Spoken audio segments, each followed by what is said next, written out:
Hey, this is Sunny with Jackpack Training, and I get asked all the time what I do for enrichment for dogs, what I advise my clients to do for enrichment for dogs, because as you probably know by now, I ask you to ditch the bowl or try not to use a bowl for feeding your dogs as little as possible. And the reason why is because, number one, putting all that currency, their food, you have to feed them every day, right? So all that currency, they wake up with this like bowl of value every day. And if you looked at that dog food like you did cash, right? You're putting all that cash in a bowl for nothing. And they're not earning it, they're not getting anything really out of it other than just filling their belly. And you're not getting anything out of it other than convenience of just being able to put it in a bowl and walk away. But when you're trying to actively work with your dogs and train them, use the currency that you have that's valuable to them. So they have to eat, so why not turn their food into more of an opportunity to really get some mental exercise throughout the day, here and there, right? Instead of just putting all of that, you're kind of throwing away that opportunity to get them a lot of extra mental exercise into their day by putting food into a bowl. So what do I mean by enrichment? I have a whole variety of some possibilities. There's a lot of different kinds of enrichment out there. And you can literally get on YouTube and look up the different kinds of enrichment that you could do. There's Pinterest, there's websites that literally solely dedicate themselves on how to provide more enrichment for dogs.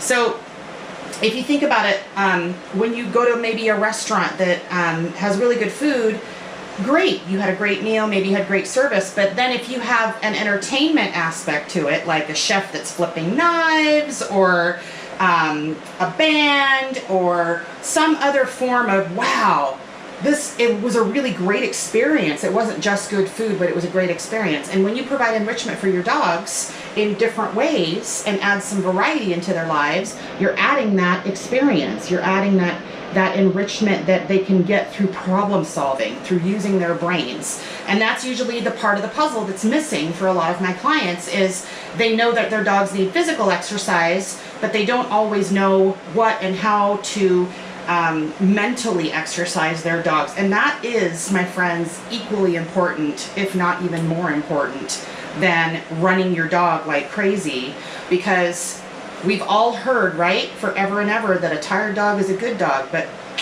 here's the downside of that. If you overtire your dog, it's very much like overtiring a toddler, and then they can have meltdowns, right? And get overwhelmed and overstimulated. And then how many of us, people included, dogs included, make really good choices when we are overtired?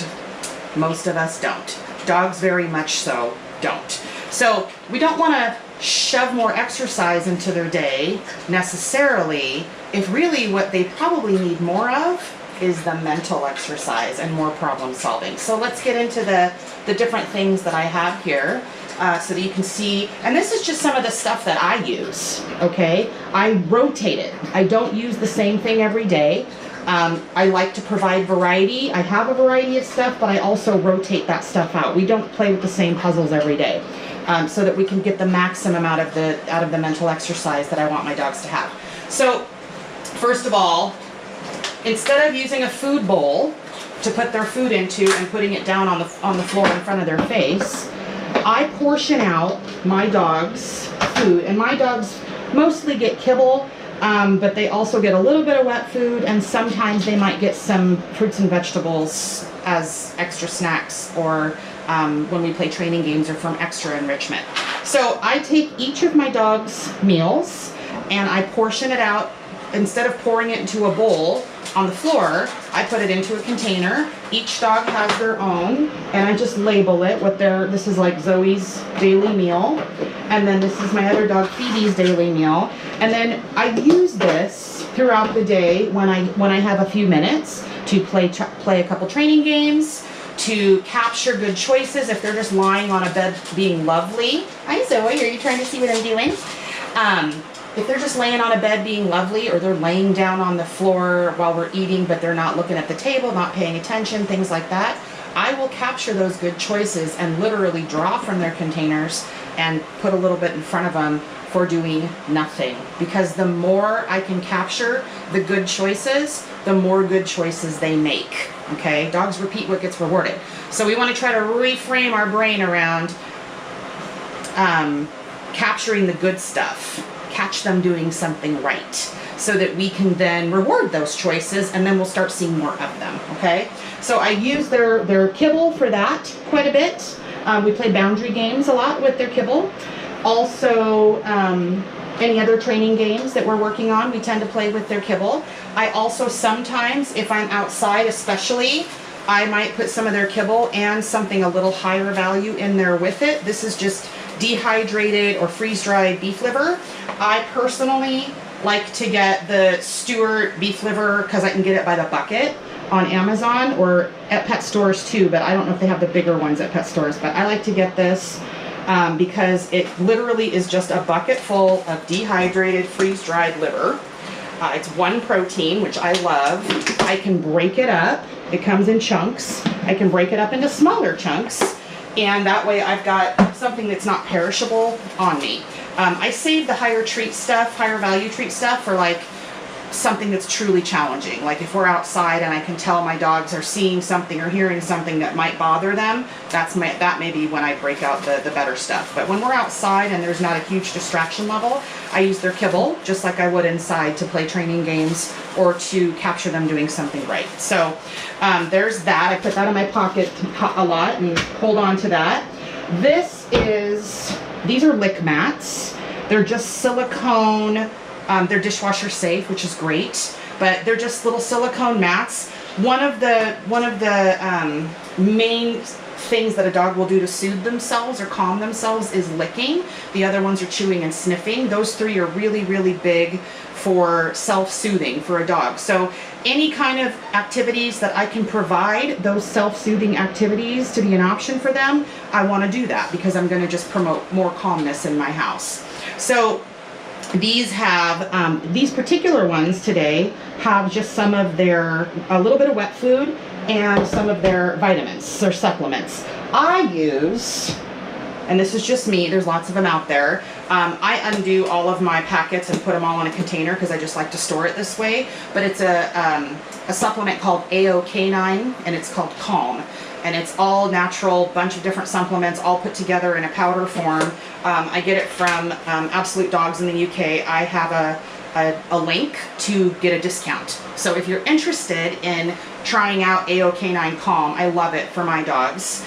It provides a lot of their daily supplements that they need, and well, pretty much everything. I don't have any other supplements that I give them on a daily basis, but it just has this tiny little scoop, and each dog gets like two scoops a day.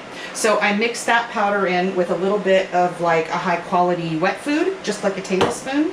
I'll mix it up in a little bowl with a spatula, and just to kind of, have it not be powdery.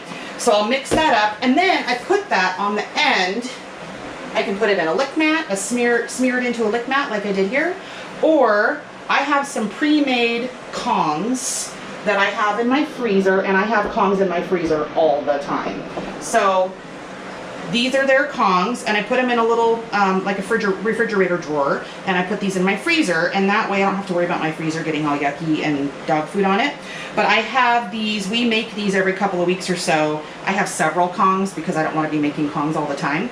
So I mix food, I mix some of their kibble with a little bit of wet food, or you could mix in some overripe banana, or some blueberries, or strawberries, or watermelon, or there's so many different fruits and vegetables that dogs can have. Play around and see which ones your dogs like. Just like humans, they'll have preferences. So play around with what your dogs like, and make some Kongs ahead of time for them. These are such great enrichment tools to have around and have ready to go for when you need them. So I like to mix mine with some dog food and some wet dog food and kibble, and I freeze them. If your dog doesn't know what to do with this, or you freeze it and they can't figure it out, or they get frustrated and leave it before it's done, it just means that it's too challenging at the moment. So start out with, if that's the case, start out with an empty Kong, and maybe just smear a little bit of something on the inside, like a little bit of banana or a little bit of something that they love, wet dog food, whatever. Then give that to them. When they can clean that out within a few minutes, then you can up the challenge a little. Maybe you put a little wet food smeared in there and then toss a little bit of kibble in there so that they can, that's a little bit more challenging, but not too much. Then the next step would be maybe mix some wet food with some dry food and shove it in there, but don't freeze it, so that it's a little easier for them to get out. Once they can clean that out in a relatively decent amount of time, 5-10 minutes or so, then you could fill it with wet food and dry food, loosely freeze it, maybe for 20 minutes or so, then let them get it. When they're able to clean that out well within 10 to 15 minutes, then you could pack it and freeze it. So work up in the level of difficulty until your dog is more confident with these, okay? So I'm to the point now where I can pack them full tight and freeze them, and my dogs love them and won't give up on them. But my dog Zoe, my German Shepherd Zoe, who's being so good and laying at my feet, didn't start out that way. She would give up on a Kong within 5 minutes if it was too challenging. So I had to work her up to a packed frozen Kong. So just keep that in mind. If you've tried them before and went, my dog doesn't like them, or they left it alone, or they didn't finish it, that's probably why, okay? So Kongs, I'm a huge advocate of Kongs. They're such a great, and they have them for different life stages. They have like a little bit softer ones for seniors. They have smaller ones for puppies. That's kind of a regular average size. I love having those around. The black ones are for like super chewers. And then they have, different whatever. I have a couple of different kind of shapes of stuff. There's different, Kong isn't the only brand out there. This is West Paw. I have this. I also have West Paw ones that look like a honey pot. So get creative. Anything that you can have that you can like stuff food in or treats in or some of their daily food allowance, do it, because you're adding that extra experience on top of just putting some food into their bellies. You're adding in that extra mental stimulation and exercise that dogs need every day. Even if your dog isn't that active or they're older, they still need the mental exercise. It helps keep the brain happy, it helps keep them puzzle and problem solving, and it also helps to prevent decline, especially for senior dogs, to give them some brain puzzles to work on. So it's just something to think about. Another thing I love to do with kibble is put it in like treat dispensing type toys. This is a ball that you can throw the kibble in, and this one's made by Kong, but all of this stuff you can get either at pet stores or on Amazon. So this one you put the kibble in and they have to roll it around and get the food out of it. They love this one. This is kind of the same thing. This is also by Kong. It looks like a shell, but you put the food in it and it can come out. Oh, look, there was a piece of kibble in there. That's a good girl, you can have it. So this one I particularly love. This one's called Bob's a Lot.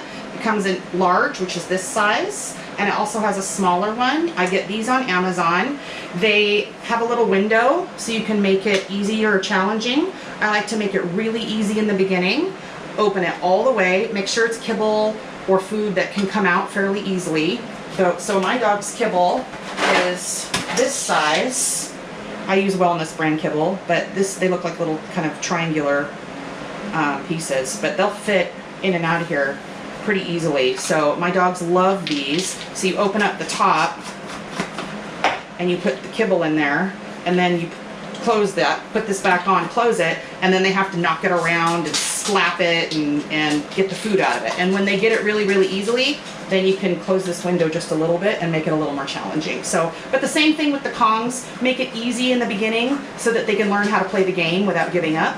And then you can increase the difficulty as you can tell that they're on it and got it, right? So these are so great. I love them.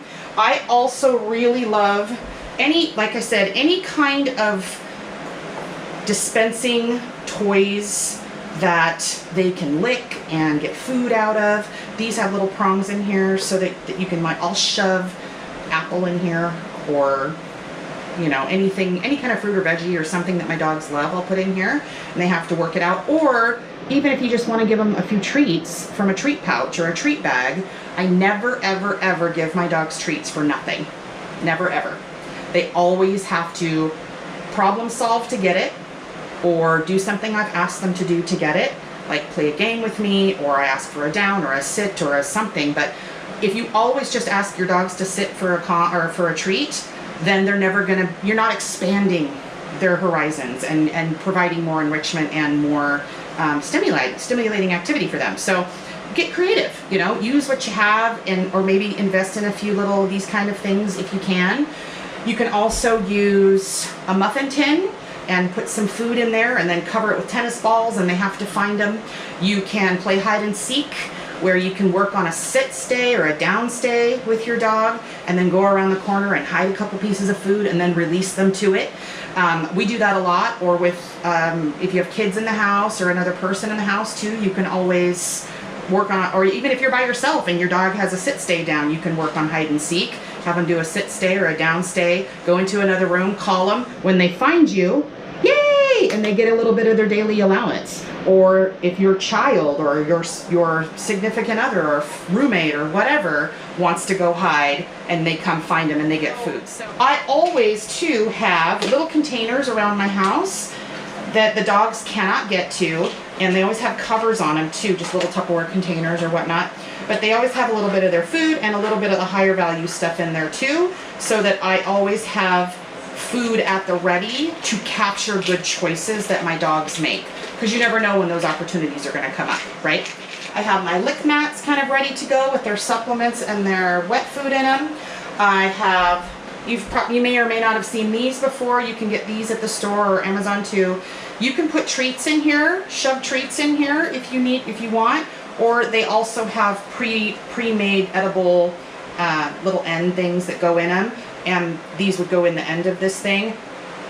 Tip, if you wet the edges of this, it will slide into the end of this toy with no problem, okay? But these come in like 2 in a pack and they can be expensive. It's like $4 or $5 just for 2 of these. So I don't usually really buy these. I just get creative and shove toys, or not toys, treats or parts of treats into these so that they have to work them out. Mine found this one in particular kind of difficult, so I actually just took some scissors and trimmed this open a little bit more so that it wasn't quite so hard, because I found that no matter how easy I tried to make it, all my dogs had a hard time getting everything out of this one. So I just made it a little. This is like a hoof kind of a thing. I get it from our local pet store. The dogs love this. I've had it for a few years. It's lasted a long time. Sometimes I'll even smear a tiny bit of peanut butter or Greek yogurt or something on the inside of this just to make it a little bit more enticing. Benebanes. Bene as in benefit, B-E-N-E, bone. Benebone brand. You can find these in the dental section for dogs. I particularly love these. My dogs love them and they last a long time. So this one just happens to be shaped like a fish. But they have a few other shapes too, but my dogs just love these. I have to say, I get BarkBox and I love the BarkBox treats and toys. However, I've discovered that my dogs aren't quite as into some of the BarkBox toys lately. So they just prefer their Bonebones. Their Bonebones, this one, these kind of bones, and I'll smear stuff in there too sometimes just to make it a little more enticing. Antler bones, they love. They're expensive too, but they love them. This one is an Isla bone. Some people really like them, some people don't. I say try different things with your dog and see what your dog prefers, because we don't get to tell our dogs what they prefer, right? That's up to them. This is one of the BarkBox toys, but my dogs happen to love this one because they can swing it around and play with it. But this one I kind of dig because you can put treats in the end or food in there. You can also stick them in these little teeth and make it more of a puzzle for them to get it out. So anything that I can have that I can shove food into for them, that's how they also get some of their daily allowance. They're not getting a bunch of extra treats. They're getting some of their daily food allowance via these means. Hooves, my dogs love hooves. They kind of stink, just so you know, but they love them, and sometimes they don't get these every day, but maybe once a week or so I might give these a special treat. Now here's the thing with the special treats, I save these and utilize them for when I need my dogs to be occupied. So I strategically use them when I know someone's coming over, or right now they're resurfacing our street outside, so it's a little extra weird noises that they're not used to and that sort of thing. So I save this kind of stuff and go, ooh, today would be a good day for whatever. And so that's how they get some of their daily food. So it's really just kind of getting used to, first of all, having some variety and some ideas, right, that you can vary up and change up, and then being able to utilize them in a way that's not going to be extra time consuming for you. So having this stuff at the ready, I have this stuff like in a tote in my pantry, so it's kind of ready to go. I can just grab from the box and go, you get this one today and you get this one today.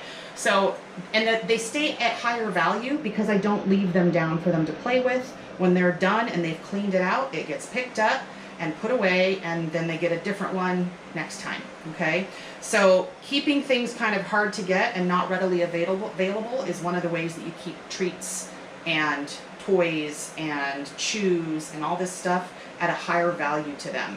If it's available all the time, the value to them goes way down. So on most things. So there's a hoof, and this is my little give a Wookiee a cookie jar. I love this one. In here I have cut up pieces of chicken jerky, salmon jerky. I might have greenies in here. I might have some like Bark Box treats in here. I love treats that are kind of chewy and will break up easily. So this is where I keep my cut up stuff, but this is the stuff that I generally am cutting up. I get these from Costco. This is chicken jerky. Salmon jerky, this is really smelly and the dogs love it. The hooves, like this guy right here. You can get these at all the different pet stores, Amazon. Those I get from Costco. If your dog has an allergy or can't handle chicken, for example, or can't do fish or whatever, then try to find a different single protein that they can have if you can. But this stuff is so great because I can supplement some of this break them up into pieces and shove them into Kongs too. Sometimes if I need my dogs to be occupied for a few minutes, I might take these, I have these all cut up and prepared and ready to go, and I'll shove these in a Kong, and I make them just big enough to where they're not super duper challenging, but it might take several minutes for them to work them out. But I might shove 6 or 7 pieces in here, and then I separate my dogs because I don't ever want them to worry about anybody stealing their food. I don't ever want to create a problem, so they get their own little spot and they work on their treats, but this is how they get them. So the Kongs, the beef liver, the kibble, the toys, the bones, the supplements, the treat dispensing things, all of that is a huge part of my dog's week and day. They don't get everything. Like I said, I switch it up, but they get 1 or 2 forms of something from this assortment every day. And we play some training games, just a few minutes a day. We play training games with this, and we use this to capture good choices, and we use it to distract them from other things, and. So just I've been meaning to do a video for you guys to show you all the different kind of tools in my arsenal. There's so many different things out there and there's recipes. Oh my gosh, there's so many recipes on things you can shove into Kongs or shove into treat toys, you name it. There's so many things out there. So just get a little creative and use what you have, and be resourceful. It's summertime right now. We've had some really hot days.